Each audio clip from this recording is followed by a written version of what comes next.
오늘 우리 함께 볼 말씀은 창세기 50장 24절에서 25절까지의 말씀입니다. 창세기 50장 24절에서 25절까지의 말씀입니다. 우리 앞에 보시고 함께 봉독하도록 하겠습니다.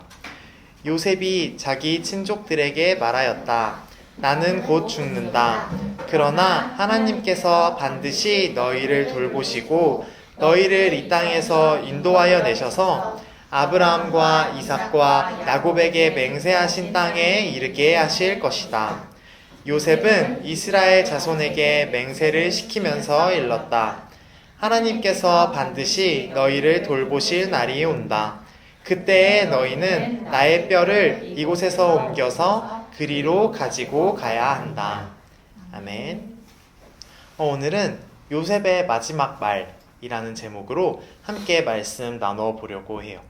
오늘 또 시연이가 같이 예배를 드리게 됐는데, 우리 지난주에는 요셉의 형들, 그러니까 야곱의 아들들이 음식을 구하러 이집트로 향하는 장면까지 봤어요. 이렇게만 들으면 잘 모를 수 있겠지만 뒤에 내용을 더 들어보면 이해할 수 있을 거예요. 과연 그럼 그 요셉의 형들, 그 야곱의 아들들은 음식을 얻을 수 있었을까요? 그럴 것 같아요. 그럴 것 같아요. 맞아요. 얻을 수 있었어요. 형들은 이집트에서 곡식을 파는 곳을 찾아갔어요.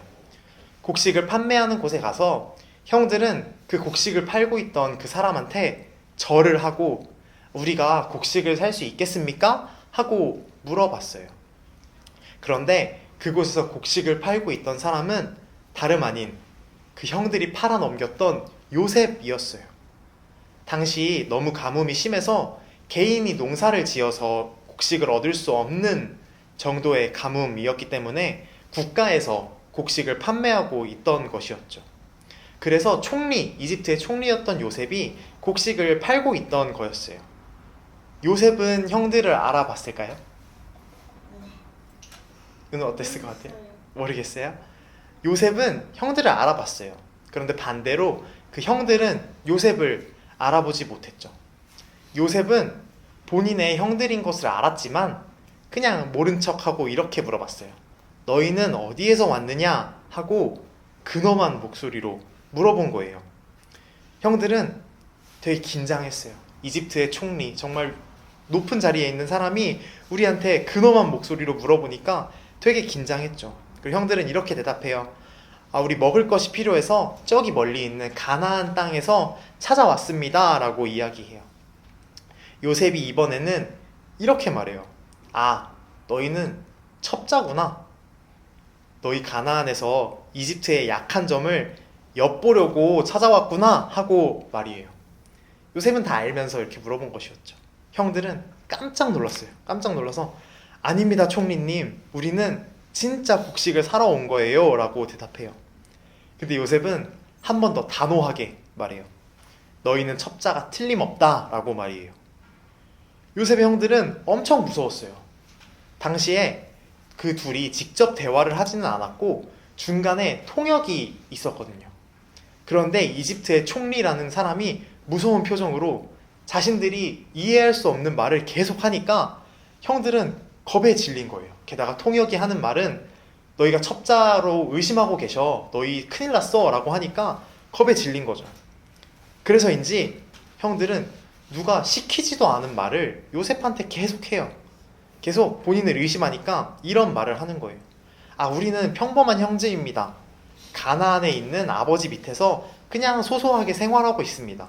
우리는 12형제인데 지금 10명밖에 없어요. 그 이유는 막내는 아버지와 있고 한 명은 어릴 때 잃어버렸습니다 라고, 그 잃은 한 명이 요셉인 것이죠. 어쨌든 요셉의 형들은 자신들이 평범한 사람이라는 것을 증명하려고 자신들의 신상을 다 이야기해요. 요셉의 반응은 어땠을까요? 요셉의 반응은 변하지 않았어요. 너희는 첩자가 맞아 라고 여전히 이야기했죠.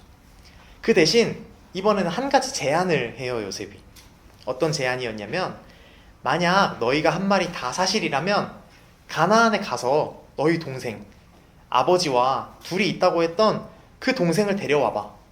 그럼 내가 너희 말이 다 사실이라는 것을 믿어줄게 라는 제안을 한 거예요. 그런데 사실 이것은 뭐 이렇게 하는 제안이 아니었어요. 왜냐면 요셉의 형들한테는 선택권이 없었기 때문이에요.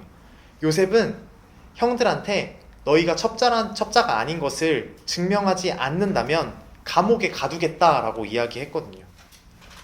이 말을 듣고 형들은 고민에 빠졌고 실제로 그 고민하는 시간 동안 요셉은 형들을 감옥에 가둬요. 그리고 사흘이 지나요. 그렇게 3일이 지나고 요셉이 감옥에 있는 형들한테 찾아가서 이렇게 말하는 거예요. 언제까지 감옥에 있을 수 없으니 그럼 우리 이렇게 합시다. 당신들 중에 여기 한 명만 남아요. 한 명만 남고 나머지 사람들은 곡식을 가지고 당신들이 구매하고자 했던 곡식을 가지고 다시 가나안으로 돌아가세요. 대신 돌아가서 이 곡식으로 밥을 배불리 먹고 그때 전에 이야기했던 막내 동생을 데리고 다시 돌아오세요. 그러지 않는다면 여기 남기로 했던 당신들의 형제 중 한 명, 이 사람은 죽게 될 거예요. 그리고 나머지 너희들도 내가 찾아가서 죽이겠어요 라고 말한 거예요. 아마 요셉은 집에서 굶고 있는 아버지와 자신의 동생이 걱정됐기 때문에 일단 곡식을 가지고 돌아가세요 라고 했을 거예요. 형들은 이 이야기를 듣고 이런 생각을 해요. 아, 우리가 요셉을 팔아서 요셉을 어릴 때 우리가 팔아 넘겨서 이런 벌을 받는구나 라고 해요. 심지어 첫째 형인 르우벤은 다른 동생들한테 아, 그러게 내가 요셉 괴롭히지 말자고 했잖아. 다 이거 너희 때문에 이렇게 된 거야 라고 또 동생들 탓을 하게 되죠. 요셉의 형들은 요셉이 당연히 이집트 사람인 줄 알고 있었기 때문에 당연히 자신들이 하는 이야기를 알아듣지 못할 것이다 라고 생각했어요. 그러나 사실은 그렇지 않았죠. 요셉은 이 이야기를 다 듣고 있다가 그럼 제가 아까 제안했던 대로 합시다 하고 시므온, 둘째 형인 시므온을 끌어내서 끈으로 묶어요. 그리고 약속했던 대로 다른 형들의 가방에는 곡식을 채워주죠. 그리고 요셉은 곡식 말고도 형들이 곡식을 사가면서 지불했던 돈도 다시 가방에 넣어줘요. 심지어는 가면서 가나안 가는 길에 드세요 하고 간식도 챙겨주었다라고 성경은 얘기해요. 요셉은 이렇게 알게 모르게 형들을 챙겨준 거예요. 그렇게 시므온, 이집트에 남아있는 시므온 형을 제외하고 나머지 형들은 가나안에 돌아와요. 돌아와서 아버지 야곱에게 이집트에서 겪었던 일들을 다 말하죠. 다 말하는데 결론은 이런 거였어요. 아버지, 우리 시므온을 위해서 또 우리를 위해서 이 막내인 베냐민을 데리고 이집트에 가야 돼요. 이런 말을 했던 거예요. 게다가 이 이야기를 하면서 이제 우리가 곡식을 담아왔던 가방을 열어봤는데 값으로 지불했던 돈이 그대로 있는 거예요. 형들과 야곱은 그 돈이 가방에 그대로 있는 것을 보고 우리가 지불했어야 하는 그 돈이 그대로 있는 것을 보고 심장이 철렁했어요. 왜냐면 당시에는 값을 지불하지 않고 곡식을 먹는 건 도둑질, 하나님이 하지 말라고 했던 그런 일이었기 때문에 온전히 이게 우리의 곡식입니다 라는 것을 하나님 앞에서 인정받으려면 다시 이집트에 가서 돈을 지불해야 했던 것이죠. 아들들은 아버지, 저희가 다녀오겠습니다. 베냐민, 이리와 같이 가자 라고 한 거예요. 야곱은 아들들한테 이렇게 말해요. 야곱도 없어지고 이제는 너희 시므온까지 거기다 두고 오지 않았냐? 너희가 이제는 베냐민까지, 내가 아끼는 막내인 베냐민까지 데려가려고 하는구나 라고 말해요. 첫째인 르우벤은 꼭 다시 데려오겠다고 했지만 야곱은 절대 안 된다. 너희 절대 이집트에 돌아가면 안 된다 라고 하죠. 결국 어떻게 되었을까요? 시간 어떻게 됐을 것 같아요? 못 가게 했을 것 같아요? 맞아요. 결국 이집트로 돌아가지 않았어요. 그리고 값을 지불하지 않은 그 곡식도 그냥 먹어요. 이집트에 잡혀있는 시므온이 불쌍하죠. 야곱의 입장에서는 돈을 내지 않은 곡식을 먹고 시므온 한 명을 잃는 것이 아들들이 갔다가 베냐민 그리고 다른 아들들까지 잃고 오는 것보다 그게 차라리 낫다라고 생각했던 거예요. 그런데 지난주에 전도사님이 이 흉년, 이 가뭄이 얼마 동안 지속될 거라고 했는지 혹시 기억나요? 맞아요. 7년이에요. 그래서 아들들이 가져온 곡식만으로는 이 7년의 시간을 다 버틸 수가 없는 거예요. 그렇게 음식이 다 떨어지니까 야곱이 다시 한번 아들들한테 말해요. 이번에는 너무 배가 고프니까 얘들아, 이집트에 한 번만 더 다녀와라 하고 말이에요. 그런데 넷째인 유다가 이렇게 대답해요. 아버지, 우리 저번에 그 이집트 총리가 막내 동생 안 데리고 오면 이제는 만날 생각도 하지 말라고 했어요. 그러니까 우리 곡식 못 얻어요. 우리 베냐민 데리고 다녀올게요. 허락해 주세요. 우리도 배고프니까 그렇게 할게요 라고 대답한 거예요. 야곱은 아니 그니까 너희 왜 동생이 있다고 말을 해서 이런 사단을 벌이냐, 이런 일을 발생시키냐라고 아들들을 혼내요. 여기에서 아들들은 아니 우리가 말한 게 아니라 그 사람이 물어봤어요. 아버지는 있는지 동생은 있는지 다 꼬치꼬치 캐물어서 우린 대답할 수밖에 없었어요 라고 대답해요. 근데 사실 그렇지 않았죠. 형들은 그냥 자기들이 얘기했었어요. 이건 거짓말이었어요. 혼나니까 거짓말을 한 거예요. 우리는 그러면 안 돼요. 어쨌든 유다가 마지막으로 한마디를 덧붙여요.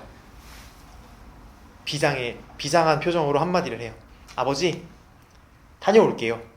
이렇게 안 하면 우리 여기 있으나 이집트에 가서 죽나 다 죽어요.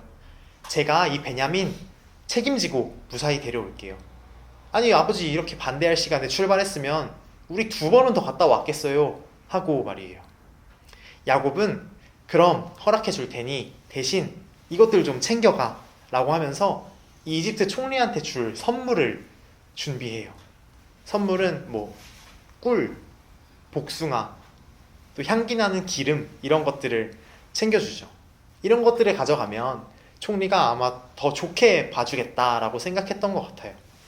그리고 저번에 가방에 그대로 가지고 온 값을 지불해야 했던 그 돈도 다시 쥐어보내요. 이제라도 값을 지불해야겠다라는 생각이 들어서 그랬던 거예요. 그리고 이 배경은, 성경의 배경은 바로 이집트로, 이집트 총리인 요셉의 앞으로 바뀌어요. 형들은 베냐민을 데리고 무사히 요셉 앞에 도착했어요. 요셉은 자신의 집을 관리하는 사람한테 말해서 고기도 준비하고 밥상도 준비하라고 해요. 그리고 형들을 집으로 안내하라고 하죠. 이렇게 대접하려고 했던 거예요. 그런데 그 안내인의 안내를 따라가면서 형들은 어떤 마음이었을까요? 형들은 무서웠어요. 혹시 우리가 지난번에 돈을 안 내서 우리를 지금 노예로 삼으려고 하는 건가? 라는 생각이 들었던 거예요. 그래서 이제 요셉의 집 앞에서 그 관리인이 요셉의 집 문을 따고 있는데 뒤에서 형들이 말을 걸어요. 혹시 하고 말이에요. 그리고 이렇게 이야기해요. 우리가 전에 여기서 곡식을 샀었는데 집에 가보니까 가방에 돈이 그대로 있었습니다. 근데 이게 뭐 우리가 훔치거나 우리가 의도했던 것이 아니고 우리도 진짜 몰랐던 일이에요. 그래서 우리가 그 돈 지금 그대로 다시 가지고 왔습니다. 그러니까 한 번만 봐주세요 라는 의미로 이렇게 말을 걸었죠. 그런데 그 관리인이 이상한 말을 하는 거예요. 안심하세요. 그 돈은 당신들이 믿는 하나님이 당신들에게 선물로 주신 거예요 라고 하면서 잡혀있던 시므온도 풀어주게 되죠. 그리고 집 안으로 들어오세요 라고 하면서 발 씻을 물도 주고 형들이 타고 온 그 당나귀, 나귀한테도 먹을 것을 주는 거예요. 당시에 이런 중동 지역에서 발 씻을 물을 준다라는 것은 정말 귀한 사람한테 할 수 있는 대접 중에 하나였어요. 형들은 여기에서부터 뭔가 이상한 거예요. 왜 이렇게 좋은 대접을 해주지? 우리는 그냥 곡식을 사러 먼 곳에서 온 이방인일 뿐인데 우리한테 왜 이렇게 잘해주지? 라는 생각을 했던 거예요. 그러면서 허겁지겁 요셉한테 줄 선물들을 다시 정리하고 있었어요. 야곱이 챙겨줬던 그 선물들을 말이에요. 보기 좋게 정리를 하고 있는데 요셉이 그때 집으로 들어와요. 형들은 준비한 선물들을 요셉한테 주고 절을 해요. 요셉은 잘 지내셨죠? 그리고 그때 말했던 당신들의 아버지도 잘 지내고 계시죠? 라고 안부를 물어봐요.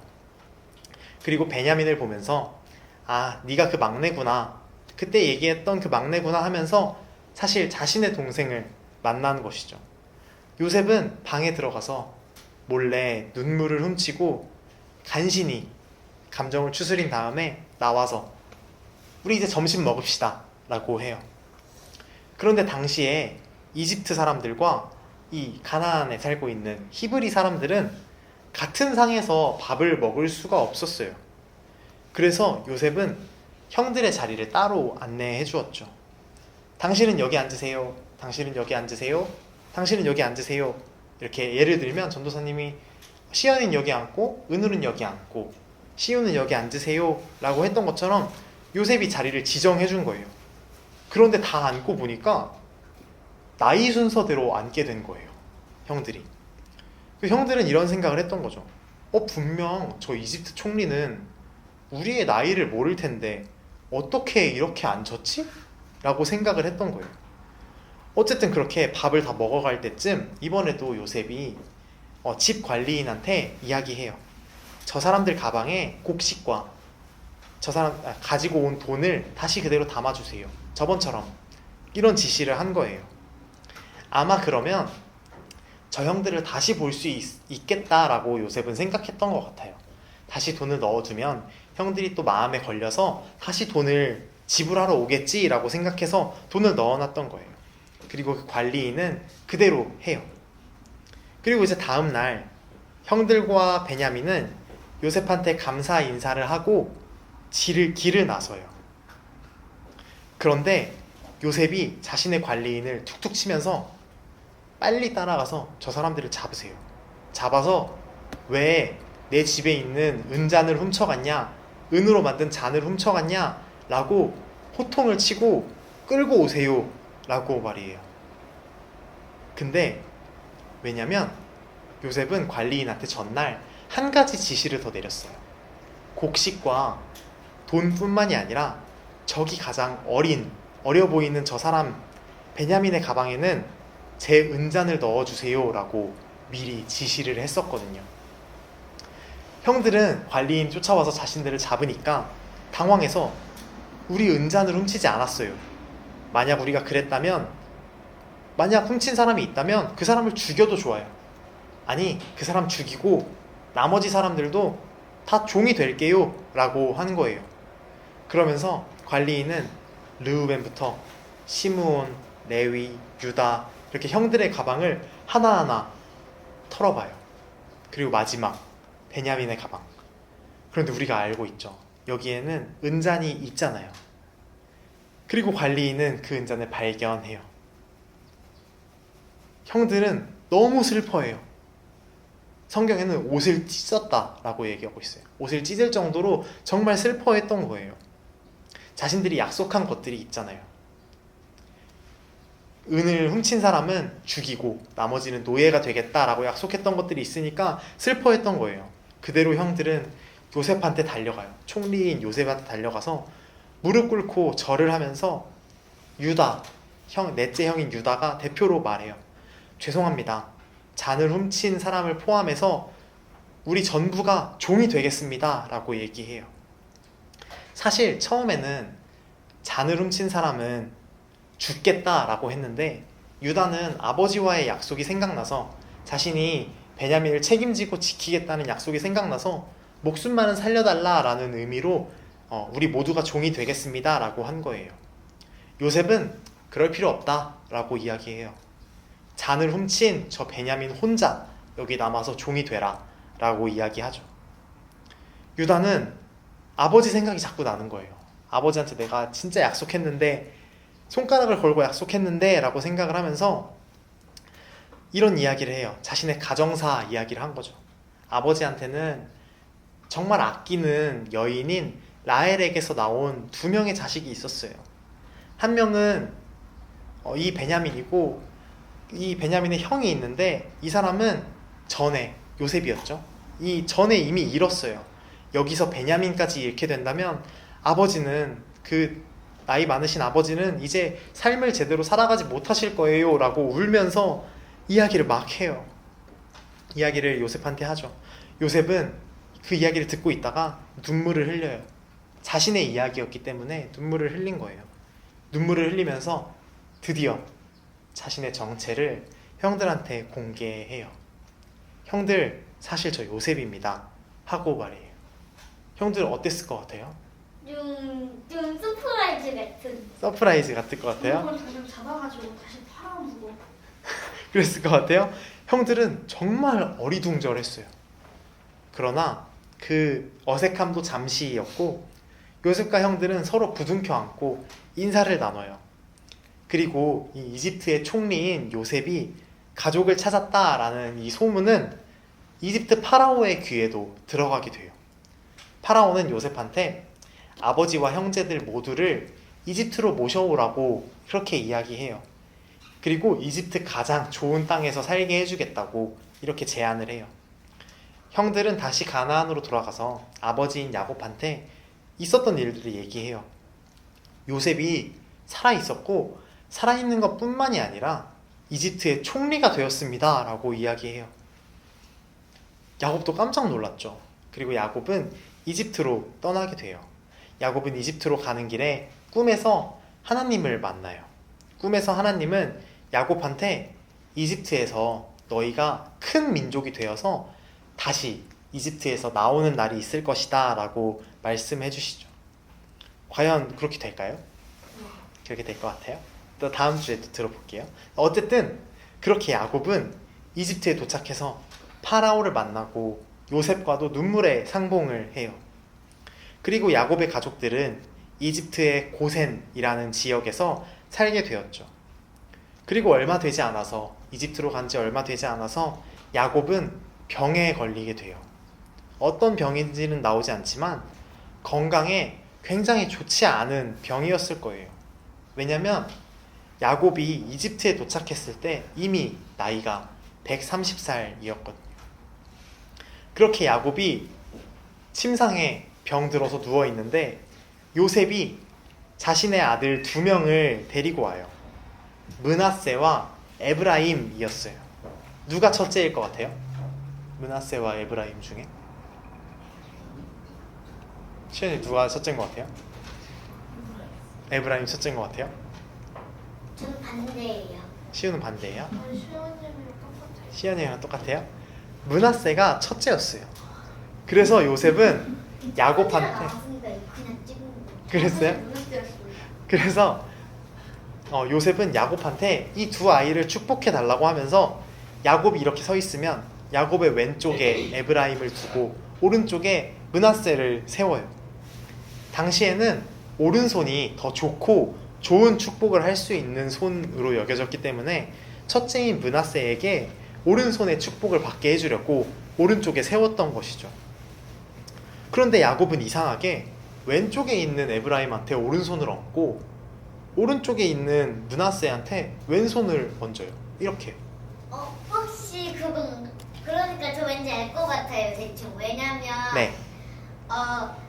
이쪽으로 가면 왼손이 오른손을 대고 원래 오른손이었던 손이 이렇게 가면 원래 오른손이었으니까 똑같아지는 거. 똑같아지는 거예요?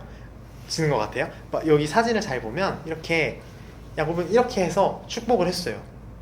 요셉은 시우처럼 그 이유가 너무 궁금하고 한편으로는 마음에 들지 않았어요. 그래서 아버지인 야곱한테 아버지 오른손을 첫째인 므낫세한테 얹어주세요 라고 말해요. 그런데 야곱은 여기서 이유를 밝혀요. 너희 둘째인 에브라임이 더 큰 민족이 될 거야 라고 하면서 이 손을 바꾸지 않아요. 그리고 그 뒤로 자신의 아들들 르우벤과 시므온과 레위와 유다 그 뒤로 쭉 12아들들을 모두 불러서 각자에 맞는 축복을 해줘요. 성경은 이 모든 아들들 한 명씩이 지파, 그러니까 작은 단위의 민족들을 이루어서 이 민족들이 하나의 이스라엘이라는 나라를 이루게 될 거다라고 이야기해요. 그리고 야곱은 세상을 떠나요. 요셉을 비롯한 자녀들은 크게 슬퍼해요. 그렇게 울면서 아버지인 야곱의 장례를 치르고 야곱을 특별히 원래 살던 곳 가나안 땅에 묻어들이고 돌아와요. 돌아오는 길에 요셉의 형들은 좀 무서웠어요. 지금까지는 아버지가 계시니까 요셉이 우리를 가만히 두었는데 이제 아버지가 없으니 우리한테 복수를 하면 어떡하지? 라는 생각을 했던 것이죠. 그러나 요셉은 형들을 위로하고 복수하는 일은 없을 거예요 라고 안심시켜줘요. 그리고 성경은 이상하게 이 일이 있고 난 뒤에 바로 요셉의 죽음으로 넘어가요. 조금 뜬금없죠.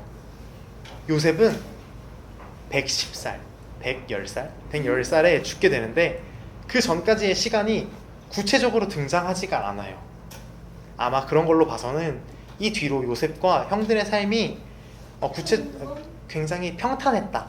그러니까 어떤 어려움이 없이 그냥 잘 지냈다라고 말하는 거예요. 구체적으로 안 되어 있다면 그 다음에 그냥 형들이랑 그냥 요셉이랑 잘 먹고 잘 살았다라고 하고 그 다음에 이제 요셉이 110살이 돼서 죽었다 이렇게 되는 거예요? 그렇게 성경은 이야기하고 있어요. 중간에 요셉이 총리로 삶을 지내고 죽기 전까지의 시간이 구체적으로 등장하지 않고 있어요. 그리고 요셉은 세상을 떠나면서 오늘 우리가 읽었던 말씀처럼 하나님께서 이스라엘 백성들을 이 이집트 땅에서 인도하셔서 약속하신 땅, 아브라함과 이삭과 야곱에게 약속하신 그 땅으로 보낼 것이다 라고 유언을 남겨요. 이렇게 길었던 창세기는 요셉의 죽음으로 마무리가 돼요. 과연 정말 요셉의 유언처럼 될까요? 이건 다음 시간에 또 이어서 들어볼게요. 말씀을 정리하면서 전도사님은 마지막 이 요셉의 유언이 조금 이상했어요. 당시 요셉은 정말 힘있는 사람이었고 요셉은 죽기까지도 이스라엘 민족들은 평탄하고 평안한 생활을 했었어요. 그런데 요셉은 유언으로 친척들에게 너희가 이 이집트를 떠나서 가나안으로 가게 될 거야 라고 이야기하잖아요. 친척들은 조금 당황스러웠을 것 같아요. 지금 너무 편하고 익숙한 곳, 되게 풍요로운 선진국이었던 이집트에서 잘 살고 있는데 본인들은 한 번도 본 적 없는 아브라함이라는 사람이 하나님과 약속했다라고 한 땅으로 우리가 보내질 거다라고 이야기를 하는 거잖아요. 요셉은 왜 이런 말을 했을까요? 요셉은 하나님의 입장에서 생각하는 사람이었기 때문에 그래요. 자신이 보기에도 이집트가 더 살기 좋고 편하고 익숙한 곳이었을 수 있어요. 그러나 하나님이 더 기뻐하실 것 같은 가나안으로 가야겠다라고 생각했던 것이죠. 전도사님은 우리도 이런 사람이 되면 좋겠어요. 우리가 볼 때는 저 길이 더 불편하고 불안한 길로 보이고 이 길은 더 편하고 풍족한 길로 보일지라도 하나님이 저 불편한 길을 원하신다라고 하면 우리는 그 길을 가야겠다라는 생각이 들어요. 물론 이 일은 너무 어렵고 힘들고 또 누군가는 전혀 이해할 수 없어서 손가락질을 할 수 있는 길일 수도 있어요. 그리고 길이어서 우리한테는 정말 힘들 거예요. 우리는 그래서 그렇게 하나님의 말씀을 따르면서 살기 위해서 필요한 용기와 필요한 능력들이 있을 거예요. 우리의 힘과 우리가 가지고 있는 용기로는 그 일들을 온전히 할 수 없으니까요. 그래서 우리는 그 용기와 능력들을 하나님께 구하면서 또 실제로 그렇게 하나님이 주시는 은혜를 경험하면서 그렇게 살아가는 어린이들과 선생님들이 다 되면 좋겠습니다.